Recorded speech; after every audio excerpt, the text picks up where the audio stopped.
Então, pessoal, dando continuidade ao nosso exercício da página 55, tá?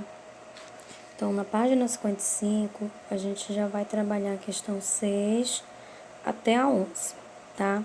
Então, na questão 5, ele quer que a gente explique como vai ocorrer a reflexão do som. Então, pelo que a gente estudou, né, a reflexão do som, ela é um fenômeno, né, que vai ocorrer, em geral, quando as ondas, né, as ondas, em geral, elas vão, vamos supor assim, atingir um obstáculo. E quando elas atingem esse obstáculo, né, elas vão se propagar, tá?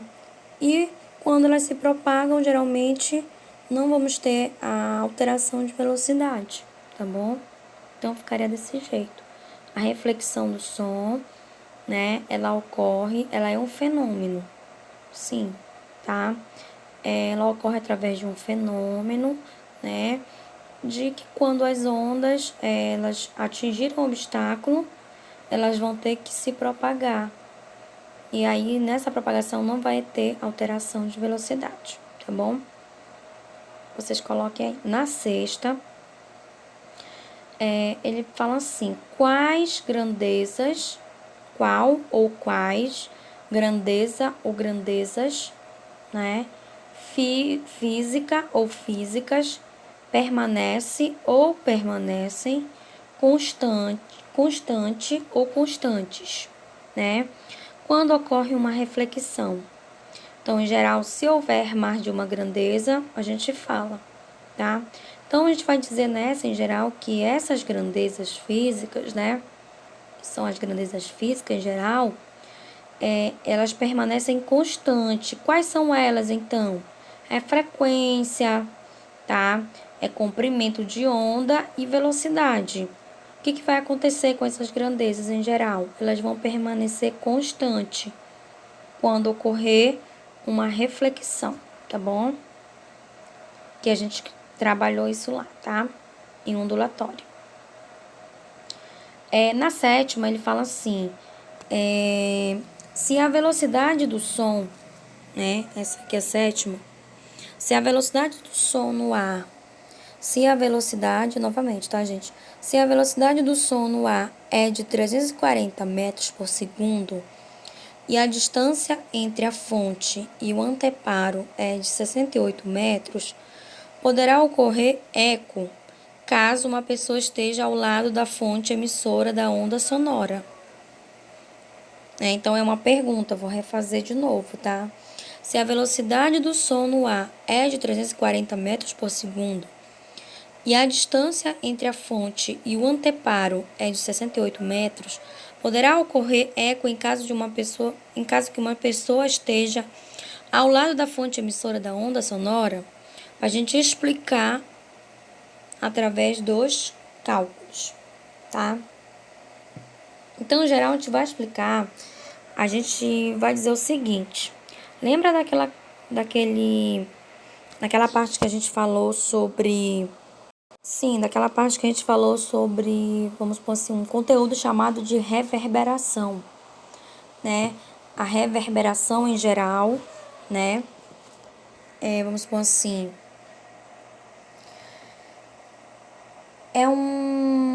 em geral, ela está relacionada à propriedade do som, né?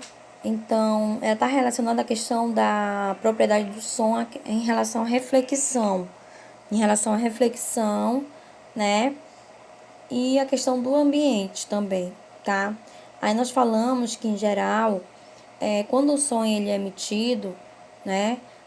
E os sons são refletidos, em geral, né? Quando há emissão e quando há reflexão, aí eles levam tempo, no caso, até chegar às nossas orelhas. Em geral, esse tempo é um intervalo inferior a 0,1 segundos, tá? Então, a gente vai explicar em relação a essa questão, né?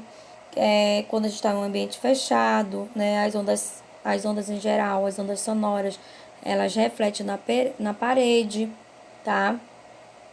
Ou uma parte que eu ia falar, né?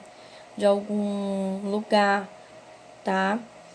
E aí elas vão sofrer o fenômeno da reverberação, que essa reverberação, ela é uma sensação auditiva nossa, né? Em caso que a gente esteja, por exemplo, em um ambiente de uma casa, sem mobília, né? Ou no interior de igrejas, em geral ocorre essa reverberação, que não é o eco, tá? Então, nessa questão 7, ele quer que a gente explique através dos cálculos. Então, a gente vai dizer o seguinte, né? A gente vai explicar como resposta já, tá?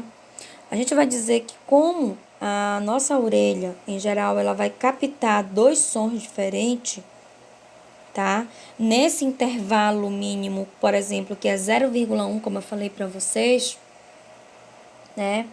Então, o que acontece? É necessário, por exemplo, para a gente estar a uma distância mínima de 17 metros, né? Então, significa dizer que nesse exemplo que eu dei para vocês, né, do intervalo mínimo, que é 0,1 segundo, e a distância geral que a gente vai estar em 17 metros, então, nesse caso, o que vai acontecer? Vai haver uma distância, né, de 68 metros. Para que é essa distância de 68 metros? Essa distância de 68 metros é para que a gente tenha a possibilidade da ocorrência do fenômeno físico chamado de eco, tá? Vai ter que ter uma distância, vamos supor assim, maior para a gente poder fazer com que o eco aconteça. Porque do contrário vai acontecer o quê? A reverberação, tá? Então ficaria desse jeito essa. Ok? Podemos passar para a questão número 8, tá?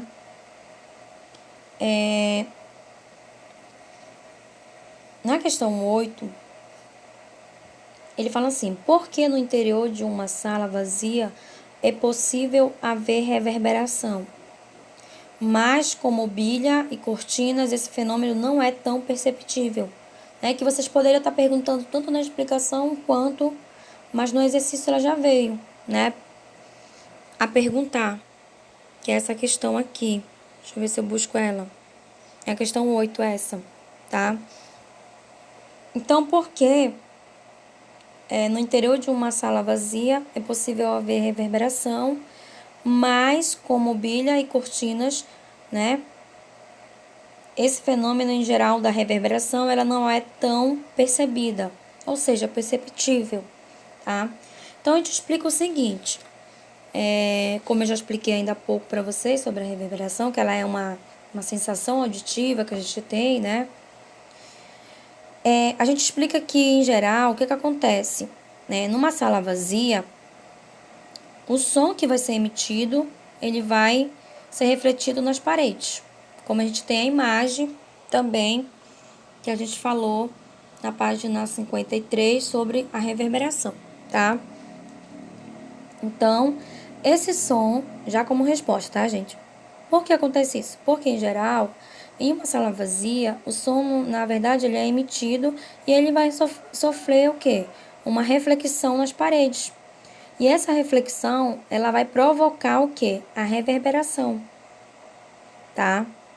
Então, podemos dizer que numa sala com mobílias e cortinas, o que vai acontecer? O som ele vai ser absorvido por elas, pelas mobílias, pelas cortinas. E isso vai fazer com que a reverberação não seja tão perceptível, tá? Na questão 9, essa aqui, ele dá um texto pra gente. E ele fala sobre, esse texto é o eco. Ele fala de Cecília Meirelles, né? Ela escreveu diversas histórias e poemas, e essas histórias e poemas, eles eram voltados para as crianças e jovens. Que a gente leia a seguir um desses poemas, né, dela e faça a interpretação em relação a fenômenos da ondulatória que ela coloca aí, como o eco, tá? Então, ela fala o eco, né? O eco. O menino pergunta ao eco, onde é que ele se esconde? Mas o eco só responde, onde? O menino também lhe pede, eco, vem passear comigo? mas não sabe se eco é amigo ou inimigo, pois só lhe ouve dizer migo, né? Então, a partir daí, com base nesse poema e nos estudos sobre ondulatória, que a gente responde as seguintes questões. Letra A. Com base, letra A. Qual fenômeno sonoro possibilita a ocorrência de um eco perceptível para o ser humano? Né? Daqueles que a gente já estudou em ondulatória. Qual é o fenômeno que vai possibilitar que vai possibilitar a ocorrência do eco e seja percebido para nós, seres humanos? Então, como eu já falei agora há pouco, esse fenômeno é a reflexão. A reflexão das ondas, né, sonoras. E, em geral, essa reflexão dessas ondas sonoras, elas vão estar o quê? A uma distância superiores a 17 metros, tá? Para poder ocorrer esse eco, tá ok? Na letra B, qual é a distância mínima entre o menino e o anteparo, para que seja possível existir um eco e não uma reverberação? Aí ele dá uma dica pra gente nessa questão aqui. Ele dá uma dica. Dica: o tempo mínimo para a distinção do eco é de 0,1 segundos. E a velocidade do som no ar é de 340 metros por segundo. Né? Então, nesse caso, ele dá esses indícios pra gente poder chegar a uma conclusão. Pra gente poder chegar à conclusão dessa distância que a gente está falando. Então, com esses valores que ele nos fornece na letra B, tá? A gente pode calcular. Como assim a gente pode calcular, professora? Já vou explicar, através da velocidade média que a gente vai falar, né? Só que, já explicando essa questão, a gente vai dizer o seguinte. Pelos dados que ele nos fornece, né? Sobre a dica e o que a gente já estudou em ondulatória, a gente pode perceber o seguinte. Na questão B, da nona, na página 55, tá? Que, em geral, a distância mínima entre uma pessoa, né, e um obstáculo, né, para a gente poder fazer uma distinção do eco e da reverberação, ela pode ser calculada, em geral, pela definição da velocidade média, tá? E aí a gente vai ter que considerar o quê? O tempo mínimo para a gente poder escutar, para a gente poder ouvir o retorno do eco, ou seja, para a gente fazer a detecção, para a gente poder fazer o quê? O reconhecimento do eco, tá? Que esse tempo, em geral, ele é de 0,1 segundos, né? Então, significa dizer que o som ele leva 0,05 segundos para chegar ao anteparo e depois ele vai levar mais 0,05 segundos para voltar à nossa orelha, tá? E a partir daí, sabendo essas coisas aí que a gente acabou de falar sobre esse fenômeno tanto do eco quanto da reverberação, a gente pode falar que, pelos dados que ele nos deu, a gente pode colocar, né? A gente pode fazer a diferença entre o eco e a reverberação através da velocidade média. E aí a gente colocaria o seguinte, tá? Eu vou colocar aqui embaixo. A velocidade média é igual ao ΔS dividido para o ΔT, tá? Eu vou colocar mais aqui para poder ficar melhor. Então, a velocidade, ela é igual ao ΔS pelo ΔT, o tempo e o espaço, né? Então, a velocidade, ele dá pra gente, que ele fala que é 340. 340. Isso é igual ao quê? A gente tem um espaço, a gente não tem um espaço, então a gente coloca ΔS, a gente tem o tempo, sim, que é 0,05. E a partir daí a gente pode fazer o quê? Regra de 3. E dizer que o ΔS, ele é igual ao quê? A 340 vezes 0,05, que vai dar um valor de 17 metros. Tá? Então, no caso, essa questão, número 9, ela queria que a gente fizesse essas indagações, tá? Que a gente, na letra B da nona, soubesse qual é a distância, que é o ΔS, mínima entre o anteparo, para que seja possível a gente fazer uma diferença entre o eco e uma reverberação, que é 17 metros, tá? Ok? E na letra C, ele fala assim, na primeira estrofe, o do poema, o eco responde 2 vezes ao menino. Considerando que o eco retorne mais uma vez, o que é possível concluir em relação ao anteparo, né? Então, a gente poderia dizer o seguinte,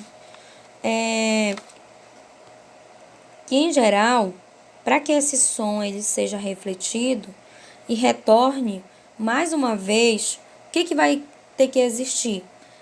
Vai ter que existir 2 anteparos e não só um. Vai ter que existir 2 anteparos, né? E esses anteparos eles vão refletir o som em tempos diferentes. E a partir daí, um anteparo ele vai mais para frente, né? E o outro ele vem mais um pouco para trás. Então, vai ter que existir 2 anteparos, um mais à frente e outro mais atrás, para poder a gente dizer isso em relação ao poema, para a gente poder considerar que o eco ele retorne mais uma vez, né? Então, é possível a gente fazer através de como eu falei agora há pouco, tá? Na questão 10 aqui, gente, ele dá um texto em relação ao eco e quer que a gente tire essas informações, que é essa aí, e a gente resolva. Ele quer que a gente fale um pouquinho em relação à velocidade, né? Ele dá valores de velocidade, ele dá valores de espaço e ele quer saber o tempo que leva, né? O tempo para descobrir, né? O funcionamento dessa reflexão. Então, ele fala assim, nessa questão, número 10, ele fala assim, o eco é um fenômeno que ocorre quando um som emitido e o seu reflexo em um anteparo são percebidos por uma pessoa após um intervalo de tempo que permite ao cérebro distingui-los como som diferentes. Para que se perceba o eco, né, de um som no ar, no qual a velocidade de propagação é de 340 metros por segundo, é necessário que haja uma distância mínima de 17 metros entre a fonte e o anteparo. Na água, em que a velocidade de propagação do som é de 1.600 metros por segundo, essa distância precisa ser de... O que vocês iriam fazer nesse caso? Vocês iriam observar. Primeiro, vocês iriam trabalhar essa questão da...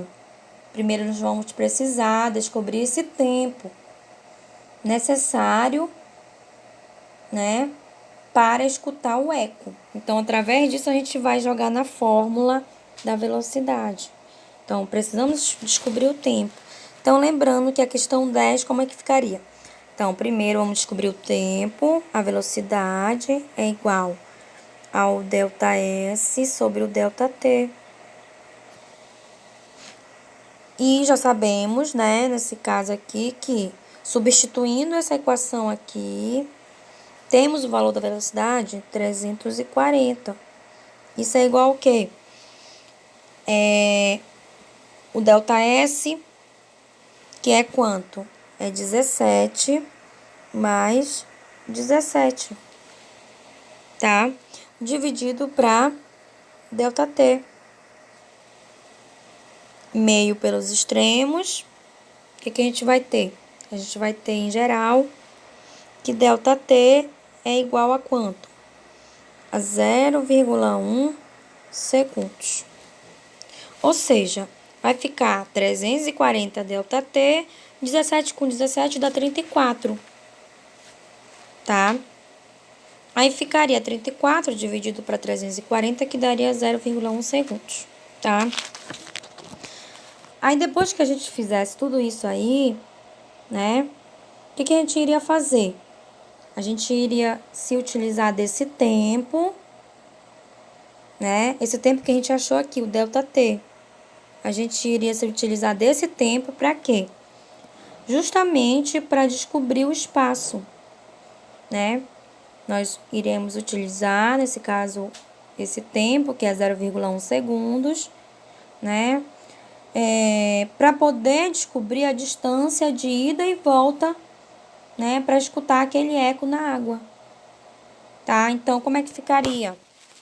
Continuando nessa questão aí, né?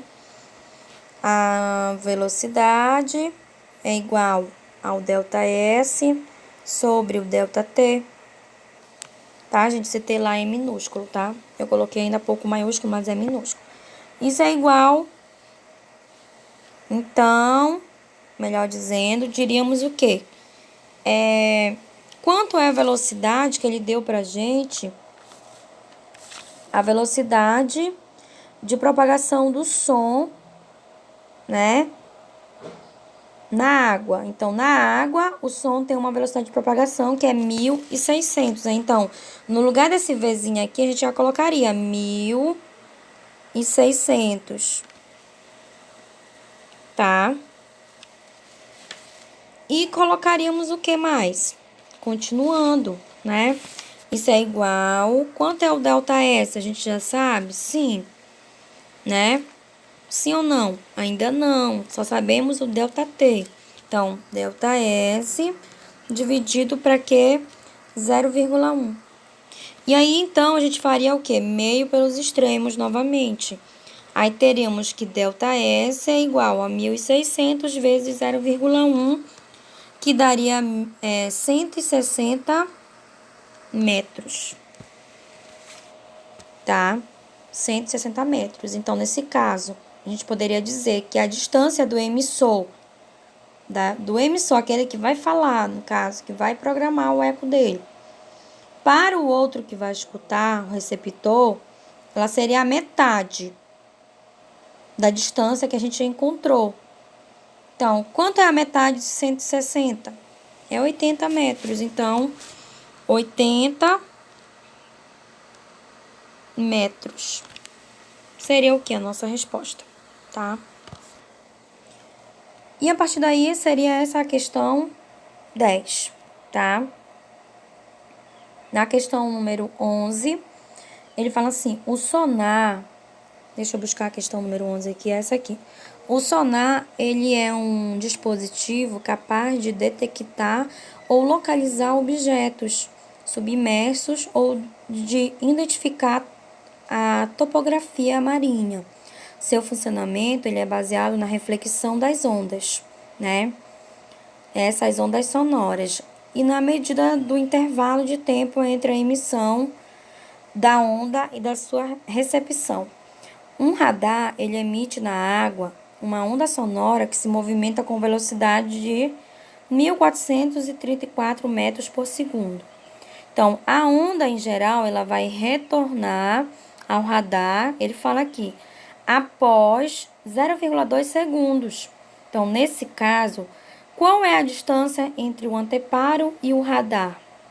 Né? Então, o que a gente vai fazer aqui nessa questão? Na questão número 10, tá? Então, no caso, o que a gente vai fazer? A gente vai observar qual é esse intervalo, né? Tá? Nós estamos observando que na questão ele fala que o intervalo, em geral, tá? Ele dá pra gente o quê? A velocidade, que é de 1.434 metros por segundo, e ele dá, na verdade, o intervalo, que é 0,2 segundos. Bem aqui ele dá 0,2, aqui ele dá a velocidade. E a partir daí, o que a gente vai fazer? A gente vai fazer o cálculo através da velocidade. Então, como ele fala pra gente também aqui na questão, que esse intervalo é de 0,2 segundos, né? Então, significa dizer que esse intervalo de 0,2, ele corresponde ao tempo, né? Ao tempo que essa onda pode ser emitida, né? E depois retornar ao radar. Então, depois de algum tempo mais, ela vai atingir o quê? O anteparo, que é no tempo de 0,1 segundos, tá? Então, a gente vai utilizar a equação da velocidade média, tá ok? Aí, a gente poderia dizer que a velocidade ela é igual ao quê? Ao ΔS pelo ΔT. Quanto é o valor da velocidade, então? É 1.300... Desculpa, é isso aí, 1.434. 1.434. Isso é igual ao quê? ΔS. A gente já tem o ΔS? Ainda não. A gente vai achar essa distância entre o anteparo e o radar. Então, ΔS nós não temos. E o tempo nós temos que é 0,1. Meio pelos extremos. Vamos dizer que o ΔS, então, é igual ao quê? A 143,4 metros, tá?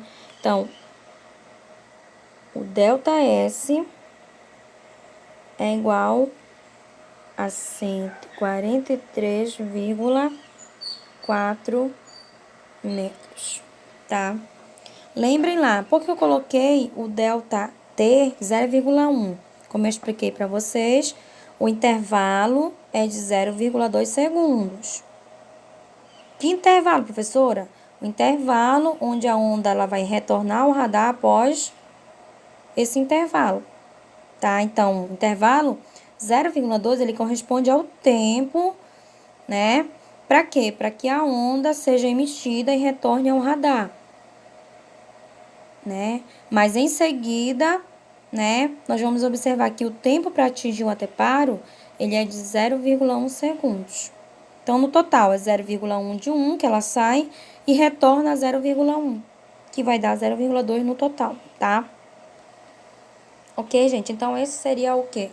Esse seria o exercício de vocês, tá? Espero que vocês tenham...